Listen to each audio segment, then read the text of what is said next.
Welcome to another episode of Trap Talk. Today we have our co-host Ricky Marshall and guest host Zach Bryant, and we have the pleasure of speaking with 10-time ring winner Pat Lamont. Welcome to the show, Pat. Thank you for having me. Awesome. Introducing Pat, we have his friend Zach Bryant. Zach, tell us a little bit about Pat and his accomplishments shooting trap. Absolutely. Thanks for having me again, guys.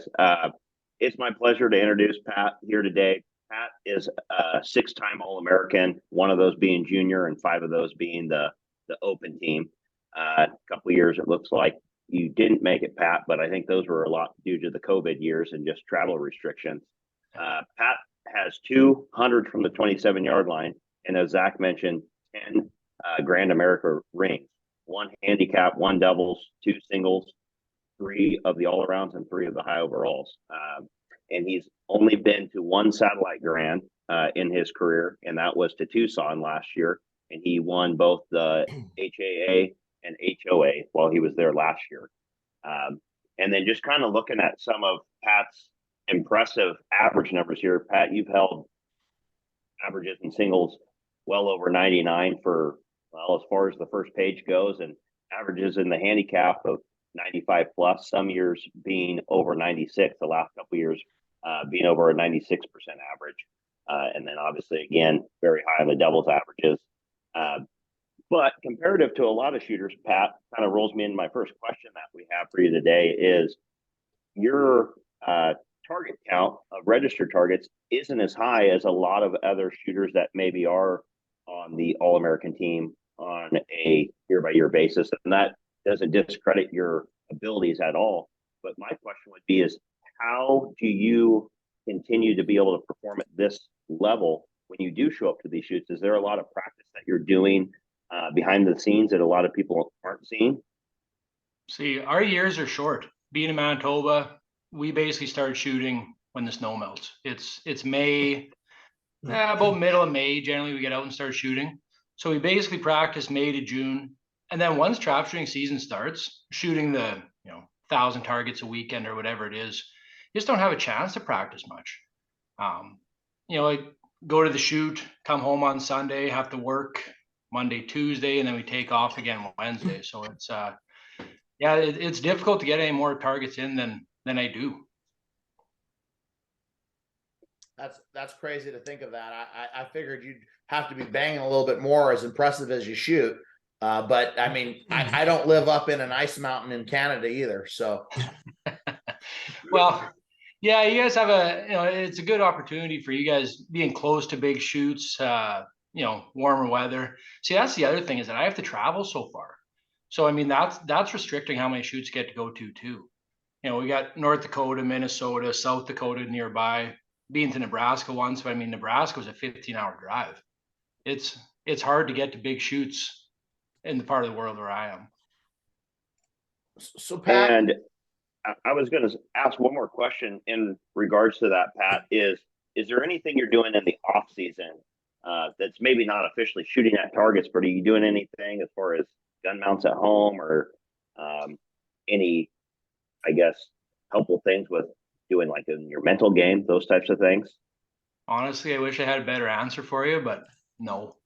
I think about it.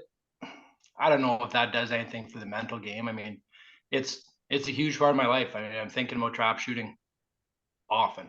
But as far as putting the gun up or doing any gun mounts, pointing at the wall or anything, maybe once or twice during the off season, just to hold the gun again, just to remember what it's like. But really, that's about it.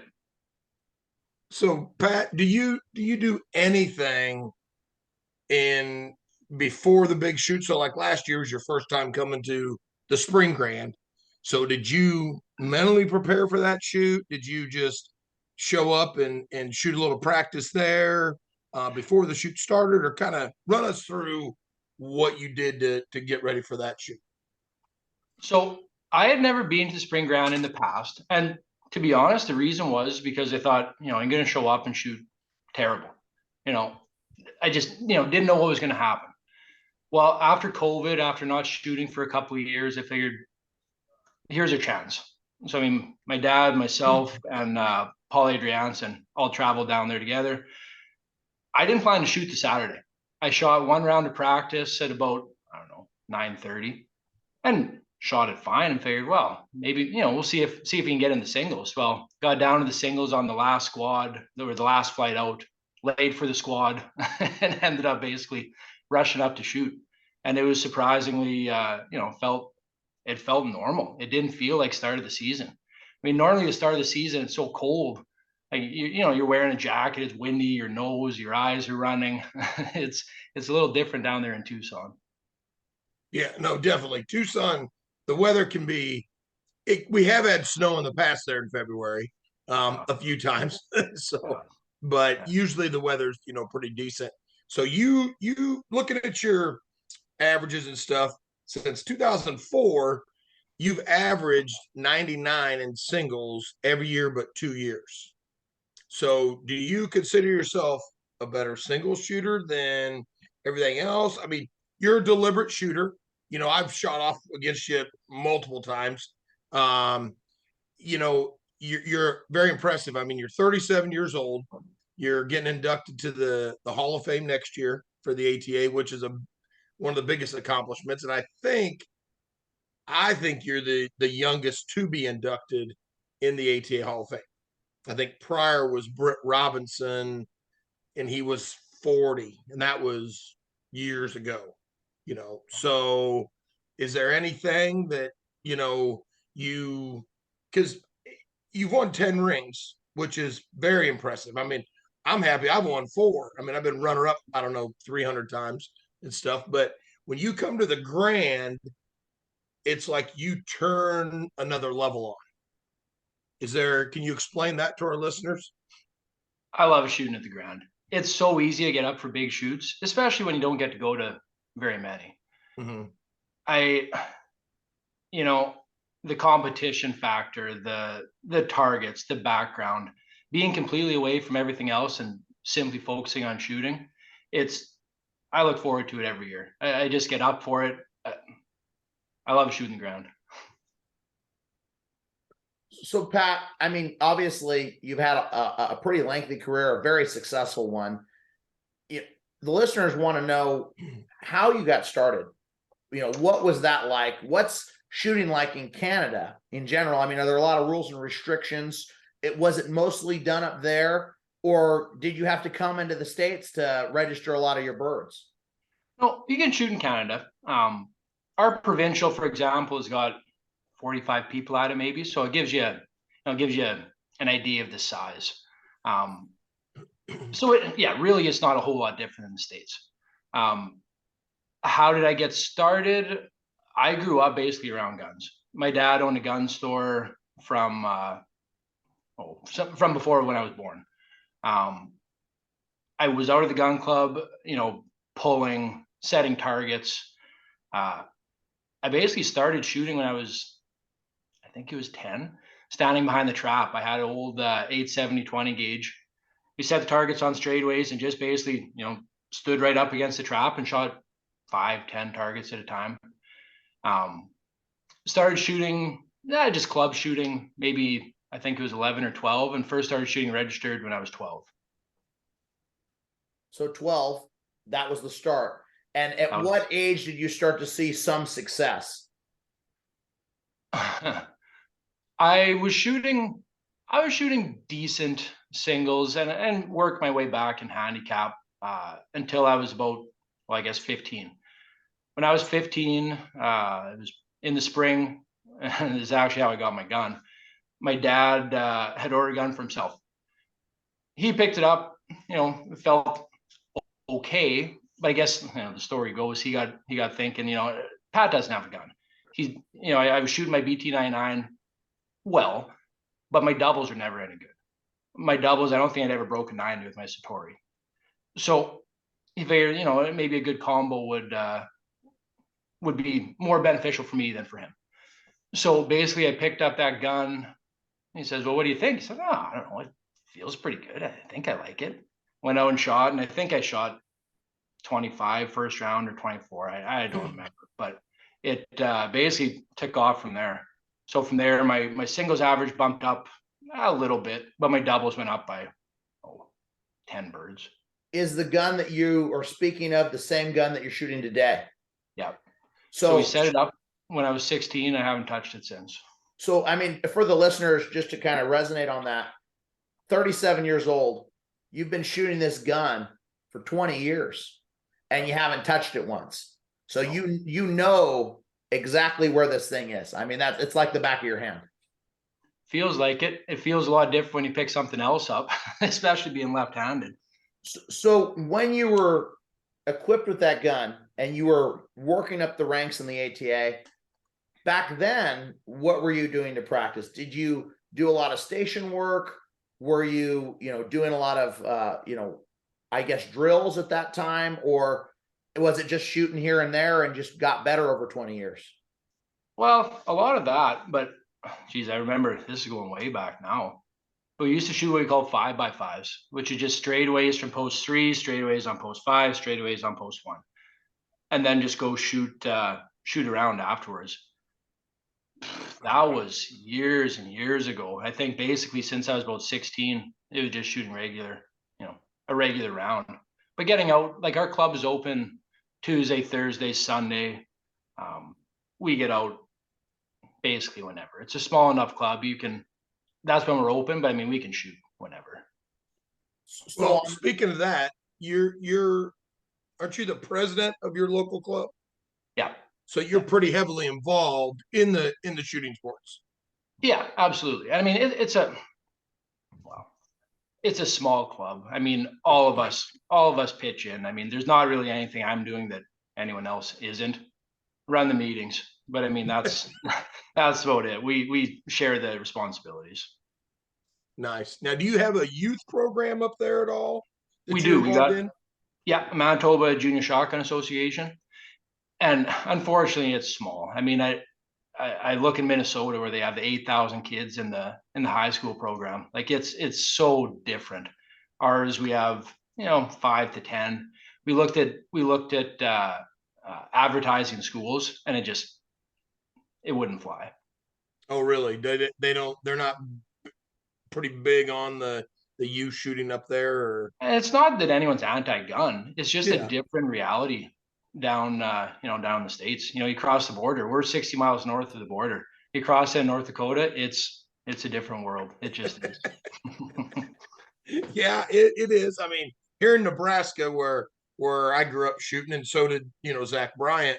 Our youth program this year, 2023, I think is going to be our 54th year of a high school collegiate program. It started as a college program back 50 some years ago, and we've got about 2,800 kids every year. We're just kind of maxed out on the way it's run, but yeah, it's a great program and it keeps the kids going.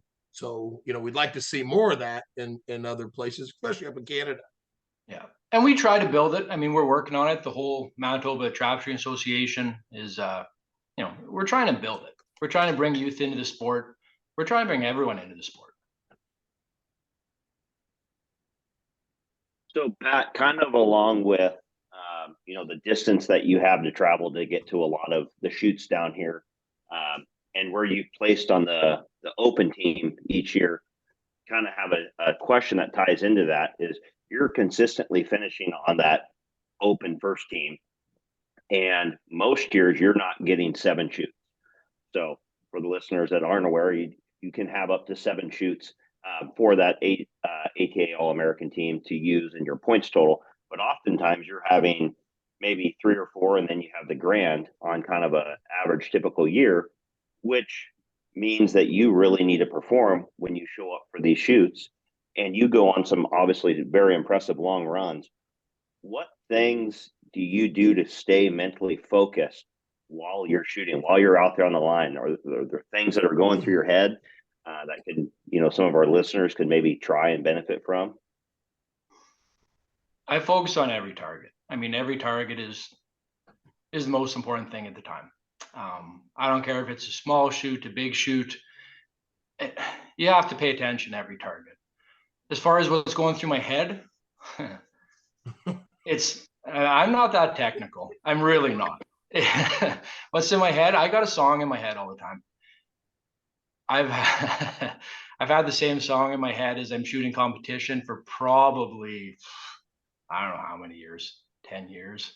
And it's just a little snip. And it just, I don't know. It seems to, almost bring me back to where I need to be as I call for the target. I'm taking deep breaths in and out. Basically the same, when I mount my gun, I'm at the same place every time before I call for the target. Yeah, that's all the people that we've interviewed, Keith Ditto, Joey Charnago, some of the top shooters, everybody does the same thing. And that's what, when I teach people, I'm always telling them and tell the listeners, if you do the same thing over and over and it's correct, you're going to get the same result, which is good. If you're doing something that, is wrong, you're going to get the bad result. So, you're talking about having a song in your head, and that's similar to what, like I tell people, is to have a catchphrase. That way it's that same thing you're thinking about. And it's not, the dish is done, or did I leave something at the camp, or you got to be on each target, not, breaking 25. You can't be thinking about the 25th one and you've shot the first one, or the second one, so, and you've had, like Zach Bryan had said, you've had a lot of great success at the Grand, as we've said earlier, 10 rings. Now, you came to the Spring Grand, you won the HAA, the HOA. You're coming back again this year. I saw on pre-squad that you're squatted. Now, do you shoot any other games? Do you shoot some sporting? Do you shoot some ski? I do. Again, it's such a short season, so it's tough. But we basically shoot skeet in the spring. When it's cold and you don't want to shoot trap, we'll go shoot skeet. And then after trap shooting, generally shoot, I don't know, maybe 10 rounds of skeet or something like that. I love shooting sporting clays. If we could shoot more sporting clays, I would. But same thing, that's spring and fall. When it's trap shooting season, I'm just shooting trap. Okay. You don't shoot anything else. You don't, when you're just shooting during trap season. Yeah. Yeah. Okay. So that's kind of interesting. Pat, you would say, like, for example, when you come to the Grand, you're not going to spend any time going over to the sporting clay course, even on prelim days, of messing around with that at all. During trap season, you're only going to focus on shooting a trap target. Every now and again, if I'm having problems with angles, we'll go shoot around a skeet, shoot a couple rounds of skeet, just because you got more gun movement. So, I mean, I think that maybe helps, but I don't want to mix it up too much. It looks like a nice course. I'd love to go try it someday, but I mean, it'd be after the shoot when you got to drive 24 hours to get back home. So it's it's tough. We can definitely do it. Absolutely. Yeah, we can make it happen. Yeah, with you guys, you beat up on me. I don't even know I know exactly what had happened. It's the only way we're gonna get in your pocket. Yeah, exactly. Yeah. Hey, Ricky, I want to go back to something you said about the pre-shot. And I mean, just a discussion. I'm certainly not going to dispute what works, but I avoid a catchphrase because to me, a catchphrase is still a thought. If you put your gun up and you're always saying, see it, shoot it, and it's worked for thousands of guys, I get that. Yep. I try to avoid that. I don't like anything in my head, just because even a positive thought is still a thought. It still pulls you away from that target. Yep. And I see, with me, I let my eyes tell me when to call. Not so much, a catchphrase or the song in my head, which again, I guess the song in my head is a thought, but it's so mindless. I let my eyes tell me when to call. I basically put the gun up, set my eyes, and it's almost like, what I see out there. When I see what I'm supposed to, I call. It's almost, I wouldn't call it a timing thing, but it's just I let my eyes tell me when to call. Yeah, and everybody's different. Everybody's wired different. It's like when I teach people, lessons, I don't say, okay, you're going to shoot like this and you're going to stand exactly like this. We all have to have I call it our comfort zone. So with that, it's, okay, this is how I stand and I've worked at it and this is kind of what I do, but here's what I'd like you to try. And if it doesn't work, we're going to adjust accordingly. So, and that's a good thing is everybody's different. Where if we all tried to shoot like one individual, it just, doesn't work. My coach and mentor was Frank Hoppy. Yeah. Okay. Frank held a high gun and shot with a 4-foot high hole point. And here I was, one of his, students, and everybody's like, well, Rick, you're holding on the house. I'm like, yeah, that works for me. It works. Yeah, absolutely. And that's where you want now your whole point. To me, are you more of a level kind of gun guy, or? I think so. I mean, I don't feel like I'm holding that awful high. Like in singles, I may be holding a foot over the trap, and it's a bit of an arch. Like post 3 would be the highest. Okay. Handicap, I feel like I'm maybe 1 to 2 feet. I probably raise my gun up a little bit in the handicap, which I know is backwards, what a lot of guys do. But I've heard oftentimes, well, you're holding the gun way up in the air. But I think it's because where I'm looking down at the front bead. Like my gun shoots high and probably 20 inches high, and I see a pile of space between the beads. So what I see is a foot to 2 feet over the trap. I think my gun is actually pointed up higher than that. Okay. So you're at 20 inches, which is, you're probably 120% point impact. Yeah. Do you adjust your impact at all, or you just leave it there the whole time? Yeah. Yeah. Singles, handicap, doubles, it's in the same notch. I squeeze my cheek down a little bit more in doubles, or maybe a little bit lower on my shoulder. So I think it flattens the rib out a couple inches, or it flattens my point of impact out a couple inches. But yeah, everything's about the same. So you're shooting the Perazzi MX 2000 RS, or is it just the RS? Yeah. Okay. What's your configuration?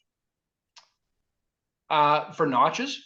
No, barrel lengths, 34-30. Oh, 32 over and under, and 34 on single. Okay. And it's about 32 thousandths for my singles, and I think it's 28 and 18 for doubles. Okay. So I mean, not incredibly tight chokes, just good chokes. And is that barrel work? Did you have Wilkinson do it or anything Wilkinson, like that? Yeah, he backboard my barrels. Backbore it, choke it, and make it tuned to your shells. There's no choke, like just a factory choke. It's a factory choke. It's a factory stock. And again, the stock was actually set up. My dad had ordered it for himself. It's not a custom stock. I just got the comb moved over. You just got it where it fits you. For the last 20 years, you've been banging this thing. Exactly. So early, you mentioned something earlier that I really wanted to step back on. You said you let your eyes tell you when it's time to call pull. Yeah. And you said when you see it, that's when you say, okay, I'm ready. If you could describe in your words, what are you trying to see? Is it getting my eyes to a certain distance out there? Is there a certain amount of space that you're looking at left to right? Is it, a soft focus, a tight focus? In your best words, how would you describe it to someone that doesn't know? And again, it's so tough to describe because, I've tried before. And again, just not being that technical, it's tough. But basically what I see, I think that called the blurriness of my front bead almost tells me what the depth is. I couldn't tell you if I'm looking 100 yards out there, right at the lip of the trap. If I were to guess, it would be, I don't know, somewhere around 10 yards out in front, maybe. I think it's a soft focus, but zeroed in where the target's going to come out, in that window where the target's going to come out. I look through the barrel. I want to see that target come out as it leaves the trap. So again, if I'm holding it up high, I'm not necessarily looking down, but what I see is just through the barrel. Seeing through the barrel. Do you look above it? Do I look above it? I think I just look straight through. Okay. And Pat, you're a one-eye shooter, right? No. I thought you put chapstick or something on your glasses at one point when we've shot together. I put it right here because I got that ledge on my stock. I put it just under my okay. chin. So you're full 2-eye shooter then. Okay. I also put it here, looking... not here, because I put my face, I get the stock right up basically at my jaw and then push down. I'm not right at the, right at my cheek. Okay. So, Pat, just think, if you look at the screen, there's the phone number for Wenig. I can get you hooked up with Wenig. Some guys there. I mean, just think what you would do if you shot a stock that fits you. You may never miss. And it won't kick you in the face. No more I have chapstick. another gun. I ordered another gun a couple years ago. So I do have a backup just in case. It's got a stock for me, but I like the old one. You go back to old trusty, we call it. Old faithful. Yeah. Yeah. No, that's So earlier you mentioned your hold points, and you said it was kind of an arc where it's highest at post 3, lower at post 1, post 2. Is that what you're doing? You're moving the hold point based on where you are in the field, more like a half moon crescent? Yeah. And I hold inside on post 5. It just seems to let me pick up the target basically, well, as it comes out, lets me pick it up a little quicker. So And on more post the one, straightaway.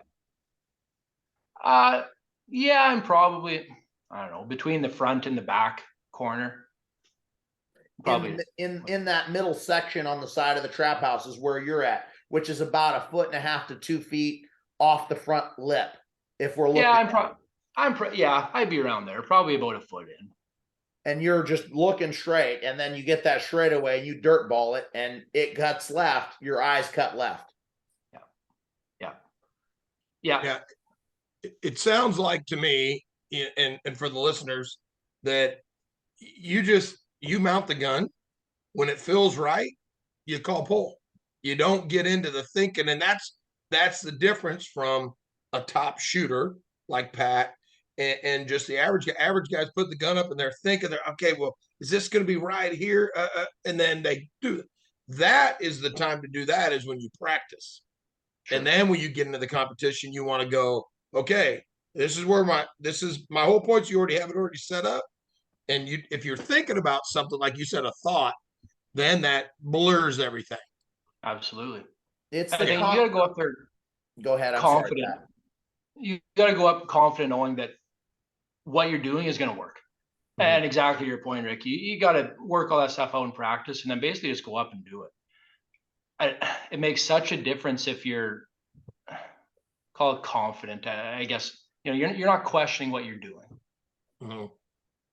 Yeah. Anytime you start second guessing yourself, that's when the misses start coming in, or that nervous feeling of like, what's going on here? What that's when I always tell people, step back to the basics and just go.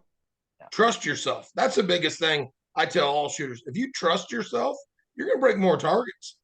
It's when you start that thinking process and, it doesn't work, So for another question for you, and I ask everybody this, what are your goals in shooting? Do you have short-term goals, long-term goals, the bucket list goals, the goals at each shoot? Can you tell the listeners kind of that? Every year, and this is a little bit different, I listen to your podcast. I know that you say you're about wins more than average. I like to shoot for an average. Okay. I think that the wins come with it.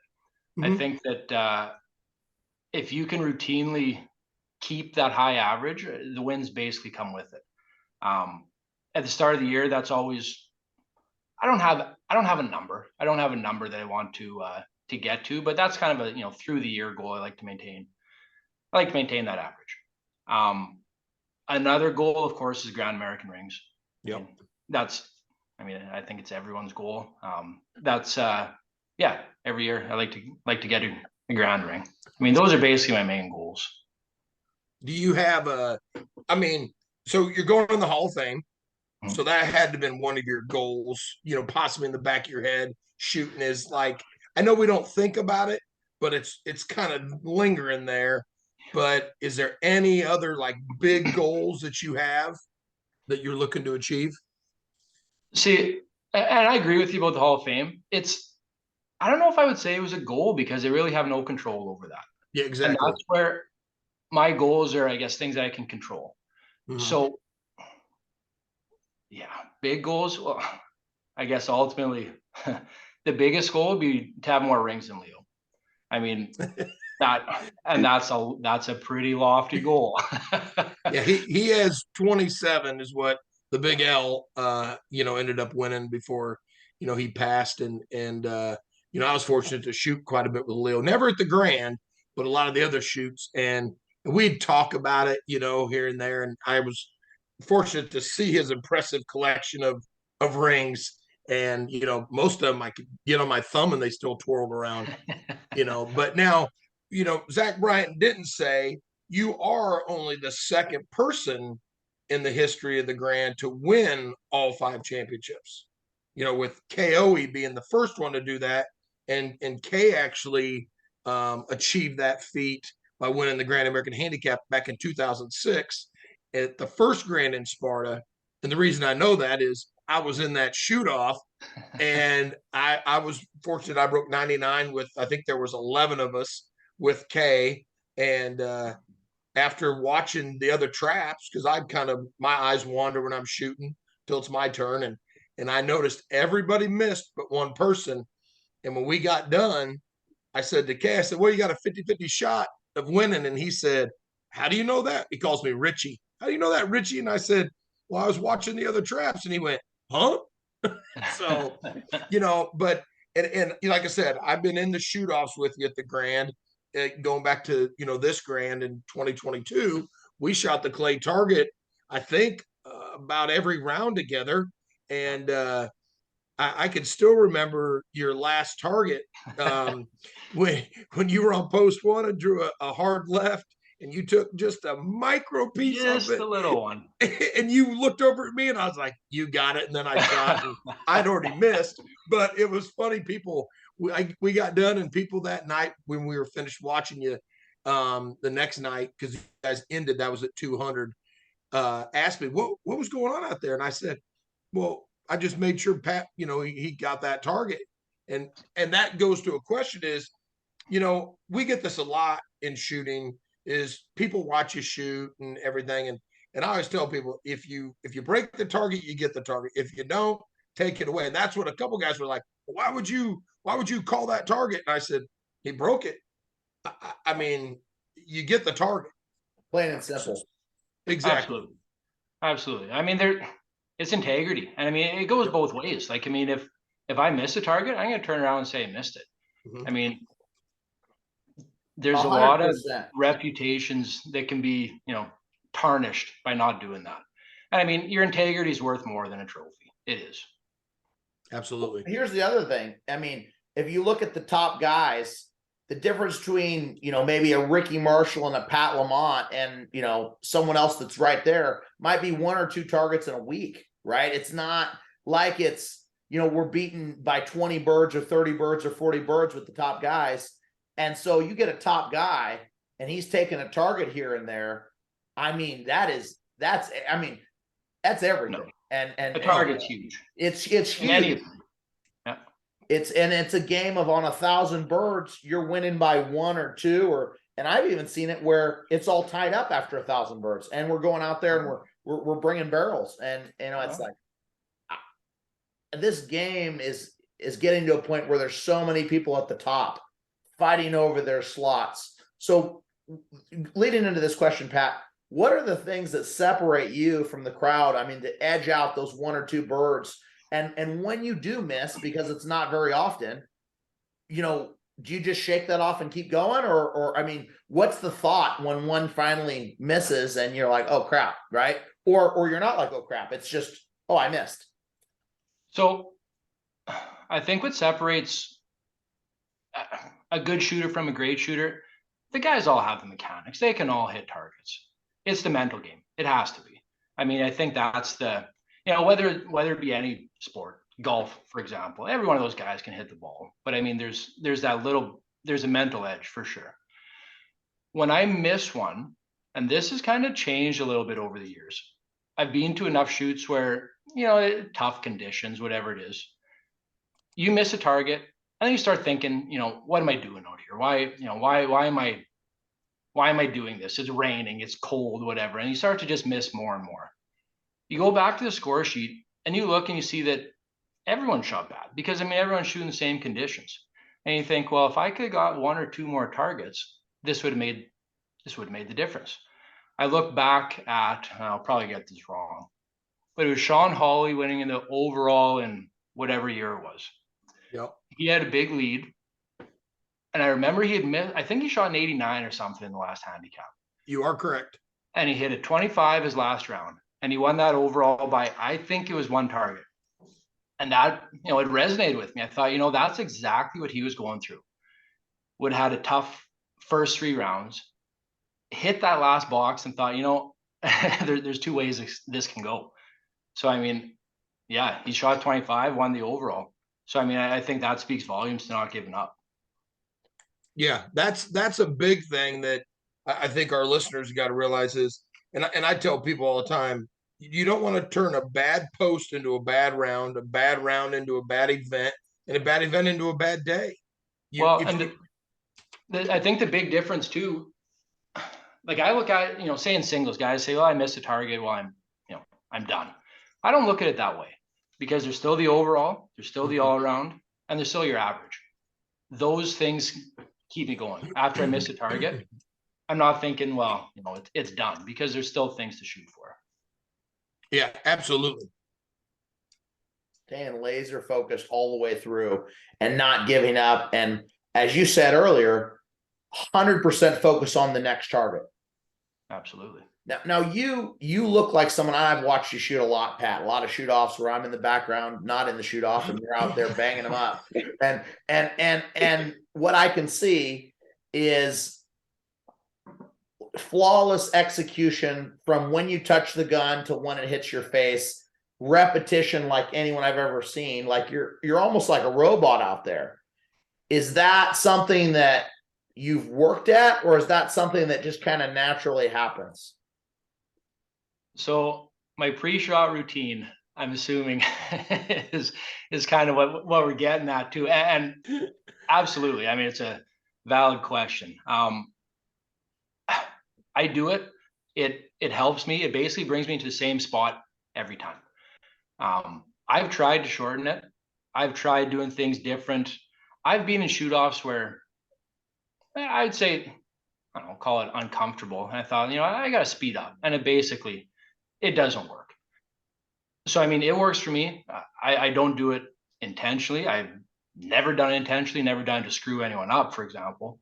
But it's just what I do. And I think, to your point, Zach, it brings me to the same point every time, so that you can be focused. You can be where you need to be when you call for the target. I think in saying that, really for the listeners, it's got to be the same every time. And Absolutely. whatever works for you. And your process was obviously working for you. I wouldn't change it. I wouldn't try to shorten it up for the fact that you're worried about it. I mean, if it's working, why mess with it, right? But I think so many people get on a squad and they get into that squad rhythm, squad drama, where it's like, oh, I can't shoot with so-and-so because he's doing this or he's doing that. And are they ready when they call pull? And I think so many people are not ready when they call pull. Yep, I completely agree. And I mean, I encourage people not to ever, get in a squad rhythm where they feel like they have to change the way that they shoot. And I know that there's guys that don't shoot with me or don't want to shoot with me. I mean, that's fine. I mean, everyone can shoot their own targets, and I got no issue with that. I have no issue shooting on a fast squad either. I mean, it doesn't bother me at all. I'll shoot with anyone. Well, like I said, at the Grand, when we shot the clay target off, we shot a lot of rounds together, and I followed you. And I've had people ask me, they're like, because I've shot a lot with you, in shoot-offs. We've never really shot I don't think we've ever shot an event together, but a lot of shoot-offs. And you have sped up a little bit from years ago. Oh, yeah. But, people are like, well, I said, listen, as long as the guy shoots when it's his turn, shoots his target, I don't care what you're doing. It don't bother me. And I shoot on a lot of fast squads. I mean, I shoot with Nanini quite a bit, shoot with Zach Bryant quite a bit. And if we get on a squad, we can roll.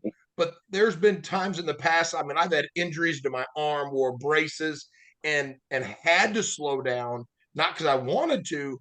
Physically, I had to. So I always tell people, shoot when it's your turn.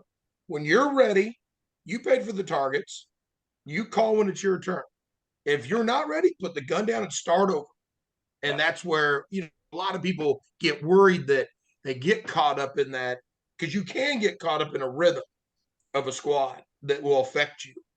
We're watching you do the same thing over and over. You break your target, move on. I've shot with I've shot with you, Pat, quite a bit. I think that we met at the Minnesota State Shoot back in 2017 or 18. And I've probably, since then, about probably 2 shoots a year, we've squatted and shot the entire thing together. And back to what you do is the same every single time. I mean, I definitely observe you as we've shot together, from watching the trap before we get started to getting out to the line, you know, your pre-shot of just before the round starts, and then every single shot between each post, everything's the exact same, which is obviously, I think, something that is very important for your great success. But I wouldn't say that it's a slow squad when we shoot together. Most of the, you know, when I'm shooting with Pat, I notice you kind of get, after you've ejected your shell and put your new shell in, you kind of started your process to getting ready for your shot.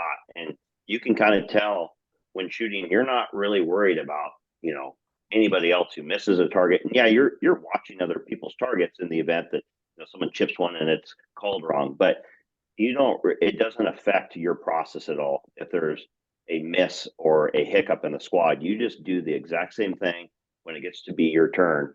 And I think that is important for any of us in the shooting world to really, you know, be focused on ourselves and not so much about what's going on with the guy standing next to us on the other post. Sure it is. And I think you can really only worry about what you can control. I mean, and that basically sums it up. I mean, anything else you're worried about is going to affect your shooting. No, absolutely. That's, well, and Pat, I'll be honest with you. You ever want to shoot together?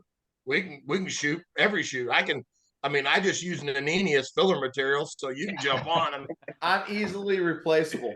I was going to say, as athletic as me and Ricky are, you know, we're always succumbing to these injuries. That's why we've got to slow down a little bit. But you know, no, Nanini, your injury was because you were, according to Rich Bullard, you were chasing a meatball down the road. yeah, you know, hey, I was hungry. It happens. So, Pat, before we get out of here, is there any one piece of advice that you'd like to give to newer shooters up and coming? Like the one thing that you would tell them to focus on if they want to become better? That's tough. A brand new shooter, go out and have fun. I mean, basically just learn it. Someone a little bit more experienced, and it'll take some experience to understand it, but just see the target. I mean, everyone's going, of course, I see the target. Yep. Well, there's a difference between, you know, simply seeing the target go out there and actually really locking onto it and focusing on and really seeing it. That to me, and that's probably is difficult to, I guess, quantify. But I mean, that's a huge piece of advice, to just, you know, make sure you see the target.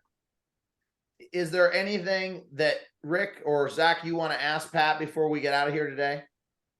Yeah. So, Pat, I got a question. Is there any shoots in your area that you'd like to see better attended from us down in the States?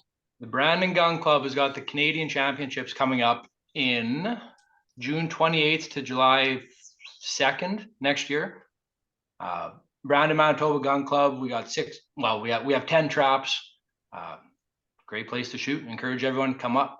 Coming from the States, you basically, I think you pay $25 at the border. It's a simple process to bring your gun in. Okay. That ain't horrible. Only problem is that I got to go shoot off against you up there, and I don't want to do that really. do you have like non-resident trophies for? Yeah, you got something. You got like the non-Canadian trophy for yeah, we got open. We got open. You can win up here too. So, Pat, it's been a pleasure. Is there anybody that you'd like to thank, sponsors, people, before we get out of here today? Friends, family. Certainly, I mean, my dad, who's, you know, being my coach, travel with him everywhere, get to talk trap shooting with him. I mean, where we are, you just don't have a whole lot of people to talk about it with. So yeah, absolutely him. If it weren't for him, I wouldn't be traveling. I wouldn't be shooting. I wouldn't be where I am now, put it that way. So yeah, that's about it. Well, thank you. Perfect. We would like to thank our show sponsors, obviously Remington Arms for doing what they do every day, and Wenig Stockworks, the guys down there Bobby and Luke and everybody else working, Bill. Check them out, give them a chance. Right behind Ricky, you could see their address and their, yeah. I kind of like it better with you out of the way, Ricky. It looks good. But Zach, it's okay. so I still love you. thanks for a great episode. So much information, Pat. We'd love to have you on again. You're just a wealth of knowledge, and I'm sure the shooters are going to get a lot out of this episode. There was so much. I'm going to listen to it and decompress and think about it, because I've even taken some things away that I'm like, oh, I need to work on that. So really, really, really appreciate your time. All right. Thanks, guys. Yeah, Appreciate thanks, Pat. Stay warm up north. it. You got it. Bye-bye. Thanks, guys.